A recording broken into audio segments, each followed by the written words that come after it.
नमस्कार दोस्तों, मैं अनुभूति गैंग्स ऑफ मीडिया में आप सभी का बेहद स्वागत करती हूँ। दोस्तों, कोरोना वायरस का पता लगाने और उसके इलाज का प्रबंध करने के लिए एक संक्षिप्त दस्तावेज इन दिनों काफी चर्चा में है। यह दस्तावेज doctor Ravi Malik CMD Radix health care द्वारा प्रस्तुत किया गया है। इस दस्तावेज में उन्होंने कोरोना की सुरक्षा, पैरानॉइड, मास्क अप और टीका लगवाने से संबंधी कुछ महत्वपूर्ण जानकारियां प्रस्तुत की है। उन्होंने बताया है कि हमारा हेल्थ केयर सिस्टम बहुत सारी परेशानियों से जूझ रहा है। मरीजों की तादाद इतनी बढ़ चुकी है कि सभी को डॉक्टर मुहैया करा पाना मुश्किल होता जा रहा है।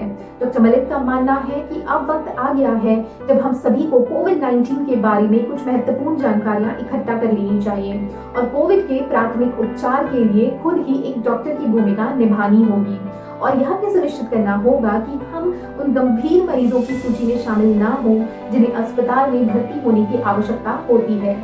दोस्तों, दस्तावेज में प्रस्तुत इन जानकारियों के साथ हम घर पर ही रहकर अपना और अपने परिवार के सदस्यों का इलाज आसानी से कर सकते हैं। साथ ही हमें यह भी पता होना चाहिए कि कब हमें अस्पताल जाने की आवश्यकता पड़ सकती है। अगर आप कोरोना पॉजिटिव हैं, तो क्या लक्षण होंगे?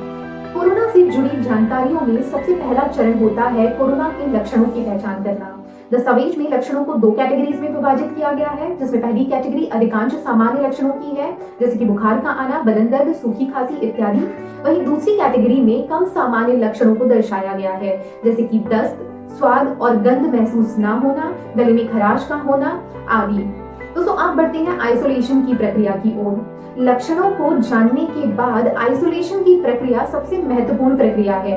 आपको यह समझना होगा कि कोविड-19 एक अत्यधिक संक्रामक रोग है, इसलिए मरीज को पहला लक्षण दिखते ही बाकी परिवार के सदस्यों से दूर करें। इस प्रक्रिया से परिवार के दूसरे सदस्यों को संक्रमण से बचाया जा सकता है। दोस्तों, तीसरा जो स्टेप है वो है ऑक्सीजन का लेवल चेक करना, जिसे SpO2 चेक भी कहा जाता है।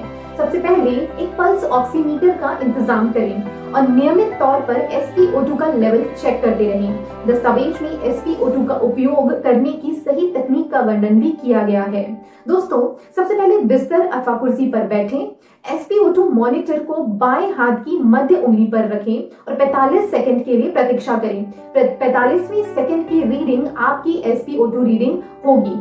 अगर आपकी रीडिंग 92 से कम है, तब आपको ऑक्सीजन की जरूरत पड़ सकती है, परंतु अगर आपकी रीडिंग 95 से ज्यादा है, तब आपका SpO2 नॉर्मल अवस्था में है।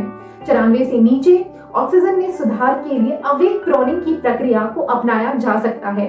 इस प्रक्रिया को 4 आसान स्टेप्स में घर पर आसानी से किया जा सकता है। स्टेप 1 में 30 मिनट से 2 घंटे तक अपने पेट के बल लेट जाएं। स्टेप 2 में 30 मिनट से 2 घंटे तक अपनी दाएं करवट लेटें। स्टेप 3 में 30 मिनट से 2 घंटे अपने बाएं करवट लेटें और स्टेप 4 में आखिर में पुनः अपने पेट के बल लेट जाएं। इस आसान प्रक्रिया से SpO2 लेवल में काफी सुधार देखने को मिल सकता है। चौथी और महत्वपूर्ण जानकारी है टेम्परेचर को चेक करना। दोस्तों, एक मरकरी थर्मामीटर द्वारा तापमान की निगरानी करें। मानव शरीर का तापमान 97.56 फ़ारेनहाइट से 99.6 फ़ारेनहाइट तक होता है। हम बुखार को केवल तापमान मानते हैं। 99.6 फ़ारेनहाइट से ज्यादा टेम्परेचर बुखार का सूचक माना जाता है। ऐसे में तापमान का एक चार्ट जरूर तैयार करें। 5वां और सबसे महत्वपूर्ण चरण है टेस्ट करवाना। हम समझते हैं कि RT-PCR टेस्ट की आपूर्ति कम है, लेकिन जितनी जल्दी हो सके एक RT-PCR टेस्ट की व्यवस्था करें। यदि RT-PCR सुलभ नहीं हो पा रहा है, तो कृपया करके रैपिड एंटीजन टेस्ट कराएं।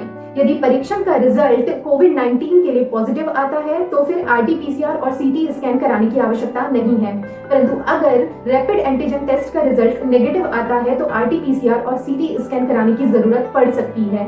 अगर RT-PCR का रिजल्ट नेगेटिव आता है, परंतु कोरोना के लक्षण अब भी मरीज में बने हुए हैं, तो CT स्कैन मरीज का जरूर कराएं। CT स्कैन कोविड परीक्षण के लिए एक काफी निर्णायक परीक्षण है, लेकिन कई मामलों में CT स्कैन काफी खतरनाक साबित हो सकता है। CT स्कैन से हाई रेडिएशन वाली एक्सरे किरणें निकलती हैं, जो कि सभी मामलों के लिए सुलभ नहीं है। मैं थी अनुभूति गैंग्स ऑफ मीडिया के साथ। दोस्तों, स्वस्थ रहिए और सुरक्षित रहिए।